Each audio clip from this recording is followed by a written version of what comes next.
અરવલ્લી જિલ્લાના શામળાજી તાલુકાના કુડોલ ગામના બારૈયા ભાઈઓએ પરંપરાગત ખેતી છોડીને નેટ હાઉસમાં મરચાની બાગાયતી ખેતી શરૂ કરી છે અને આ પ્રાકૃતિક રીતે મરચાનું વાવેતર કરીને તેમાં તેઓએ અદ્ભુત સફળતા મેળવી છે। 4000 ચોરસ ફૂટના નેટ હાઉસમાં તેઓએ 7000 મરચાના છોડ ઉગાડીને તેઓએ પરંપરાગત ખેતી કરતા બમણી આવક મેળવી છે। જાણીએ। મારું નામ બારિયા મયુરકુમાર જગદીશભાઈ, ગામ કુંડોળ, તાલુકો ભિલોડા, જિલ્લો અરવલ્લી। અને અમે દર વખતે ખેતી કરતા હતા, ઘઉં, મકાઈ એવું।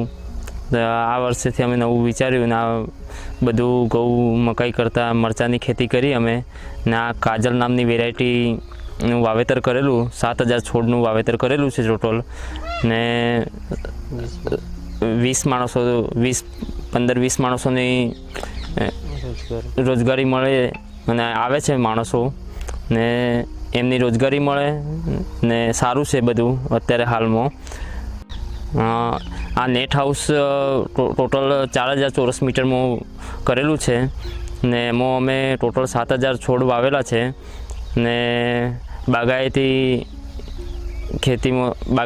ખેતી કરવાનું વિચાર્યું હતું ને આ બાગાયતી ખેતીમાં અમને આ નેટ હાઉસનું સબસિડી બી સરકાર તરફથી મળી છે ને સરસ છે ને સરકારશ્રીનો આભાર કે અમે સરકાર તરફથી સબસિડી મળી છે ને સારું છે।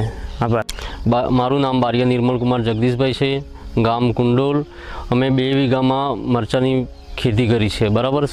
સારું એવું ઉત્પાદન મળ્યું છે અને એમાં કોઈ પરંપરાગત ખેતી છોડીને આવી કોઈ ખેતી કરવાથી સહાય પણ સરકારશ્રી આપી છે, એમનો પણ આભાર માનું છું અને બાગાયતી વિભાગને પણ સારું એવું આભાર માનું છું। સરકારની નેટ હાઉસ સબસિડી અને પોતાની મહેનતના બળે આજે બારૈયા પરિવારના ભાઈઓએ માત્ર પોતાની જ નહીં પરંતુ ગામના અન્ય 20 લોકોને પણ રોજગારી તેઓ આપી રહ્યા છે। નેટ હાઉસમાં ગુણવત્તાયુક્ત મરચાના ઉત્પાદન મેળવીને તેમને બજારમાં સારા ભાવ પણ મળી રહ્યા છે। કુડોલ ગામના આ યુવા ભાઈઓએ સાબિત કર્યું છે કે આધુનિક અને પ્રાકૃતિક ખેતી એક સાથે ચાલે તો સફળતા મળે જ છે અને તેમાં પરંપરાગત ખેતી કરતાં વધારે આવક પણ મેળવી શકાય છે। બાગાયત ખાતા તરફથી મળતી સહાય અત્યારે ખેડૂતો માટે આશીર્વાદરૂપ સાબિત થઈ છે।